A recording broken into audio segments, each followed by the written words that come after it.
ഇവിടെ ഇവിടെ ഒരു സാമ്പത്തിക പ്രശ്നമുണ്ട്. സർക്കാർ ഇപ്പോൾ അതാണ് നോക്കുന്നത്. അതായത് നമ്മുടെ തനത് വരുമാനം എന്താണ്? ഒരു സംസ്ഥാനത്തിൻ്റെ തനത് വരുമാനം എന്ന് പറഞ്ഞാൽ നികുതിയേതര മാർഗങ്ങളിലൂടെ സംസ്ഥാനം സമാഹരിക്കുന്ന വരുമാനമാണ് തനത് വരുമാനം.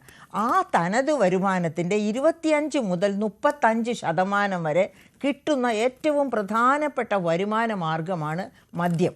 അതാണ് സർക്കാരിന് ഇപ്പോൾ ഇതിൻ്റെ വിൽപ്പന കൂടുതൽ സമയത്തേക്ക് നീക്കാനുള്ള വർദ്ധിപ്പിക്കാനുള്ള കാരണം ആയിരിക്കുന്നത്. അപ്പം ഈ വരുമാനം വർദ്ധിപ്പിക്കാൻ ഏതൊക്കെ സോഴ്സ് സാധ്യമാണ്? അതിൽ ഏറ്റവും പ്രധാനപ്പെട്ട സോഴ്സാണ് മദ്യത്തിൻ്റെ വിപണനം വർദ്ധിപ്പിക്കുക എന്നുള്ളത്. ആ സോഴ്സ് അനുസരിച്ച് വരുമാനം വർദ്ധിപ്പിക്കാൻ ഗവൺമെൻറ് ശ്രമിക്കുമ്പോൾ ഗവൺമെൻറ്റിന് വേറെ എന്തെല്ലാം സാധ്യതകൾ മുൻപിൽ കിടക്കുന്നു?